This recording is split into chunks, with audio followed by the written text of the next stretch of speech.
तुम्हाला सतत थकवा येतोय का? केस जास्त गळतायत, मूड सारखा सारखा बदलतोय आणि महत्त्वाचं म्हणजे वजन अचानक वाढतंय किंवा कमी होतोय, हे सगळे थायरॉइड प्रॉब्लेमचे संकेत असू शकतात.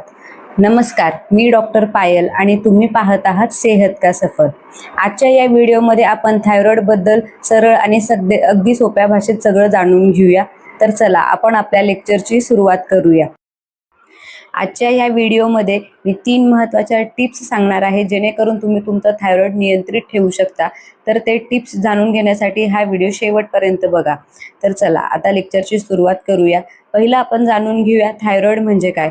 थायरॉइड ही एक मानेच्या पुढच्या बाजूला असलेली फुलपाखराच्या आकाराची एक लहान ग्रंथी असते. ही ग्रंथी आपल्या शरीराचं मेटाबॉलिझम नियंत्रित करते. म्हणजेच शरीर किती ऊर्जा वापरेल हे ही ग्रंथी ठरवते. त्याच्यामुळे थायरॉइडमध्ये बिघाड झाला की त्याचा परिणाम आपल्याला सगळ्या शरीरावरती दिसून येत असतो.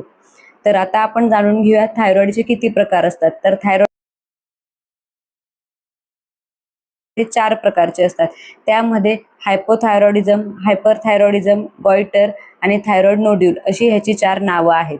पहिलं आहे हायपोथायरॉइडिझम. हायपोथायरॉइडिझममध्ये काय होतं, तर थायरॉइड कमी काम करायला लागतं. त्यामध्ये तुम्हाला काय काय लक्षणे दिसून येतात, तर त्याच्या लक्षणांमध्ये वजन जास्त वाढायला लागतं, केस जास्त गळायला लागतात, त्वचा कोरडी होऊ लागते, नैराश्य येऊ लागतं. हे सगळे हायपोथायरॉइडिझमची लक्षणे आहेत. दुसरं आहे हायपरथायरॉइडिझम. हायपरथायरॉइडिझममध्ये वजन कमी व्हायला लागतं, हृदयाचे ठोके वाढू शकतात, जास्त घाम येऊ शकतो, चिडचिडपणा, एन्झायटी वाटू शकते. ही हायपरथायरॉइडिझमची लक्षणे आहेत. तिसरं आहे गॉइटर. गॉइटरमध्ये काय होतं, मानेला सूज येऊ शकते. आणि चौथं आहे थायरॉइड नोड्यूल. त्याच्यामुळे थायरॉइडच्या गाठी तयार होऊ शकतात. हे झाले थायरॉइडचे 4 प्रकार. आता थायरॉइड होण्याची मुख्य कारणे काय आहेत, तर थायरॉइड